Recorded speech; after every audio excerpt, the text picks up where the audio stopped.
Un nuage de fumée et ce tout jeune enfant au dos de sa mère, Antoinette, fumeuse de poisson qui avale et respire la fumée des bois d'Évéa. Comme bien de ses collègues exerçant sur ce site du pont d'Ivagabon dans la commune de Yopougon à Abidjan, Antoinette tousse régulièrement. Elle a du mal à ouvrir les yeux comme si elle recevait des jets de piment dans l'œil. Pas facile de travailler avec ses fours traditionnels. Son métier, Antoinette l'exerce depuis 4 ans pour subvenir aux besoins de sa famille.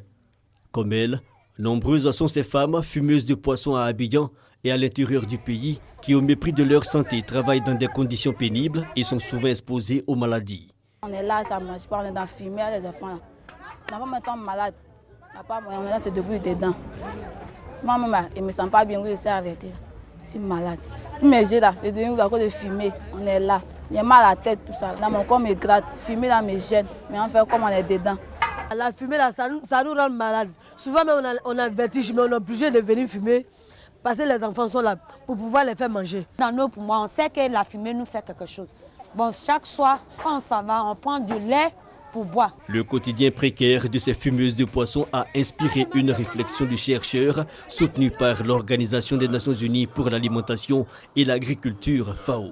L'objectif était de déceler l'impact de leur activité sur leur santé. Ces résultats montrent clairement que 50% des femmes qui fument le poisson souffrent de problèmes respiratoires. Près de 30% de ces femmes ont des affections de la sphère ORL, c'est-à-dire des affections qui touchent les yeux, les narines et puis la gorge, que 17% souffrent de problèmes de tension artérielle et d'anémie, que 55% de ces femmes ont déclaré avoir des relations difficiles avec leurs conjoints parce qu'elles n'ont pas le temps de prendre soin de leur corps.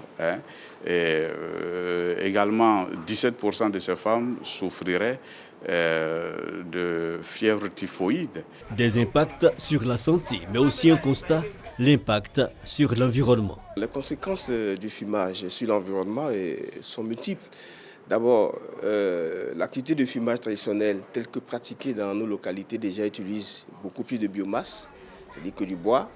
Et généralement, dans les localités où le fumage est pratiqué, c'est que dans les zones telles que Grand Lao, dans les zones en bordure des cours d'eau, généralement, les grandes forêts de palétuviers, de mangroves sont détruites. Donc c'est une destruction très importante qu'occasionne cette activité. La combustion du bois émet aussi des fumées qui comportent des gaz toxiques. D'autres fumeuses de poissons ont en revanche bénéficié des fonds de la FAO.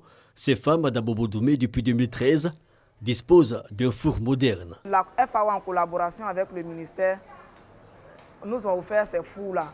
Non seulement d'abord pour réduire la pénibilité du travail, ensuite pour réduire aussi les pertes après capture. Parce qu'on s'est rendu compte que les fours traditionnels ne pouvaient pas contenir une grande quantité de poissons. En plus, il y avait des pertes sur la qualité même du poisson. Aujourd'hui, nous avions remarqué un impact très positif sur la santé de quelques femmes en expérimentation sur ces fours-là.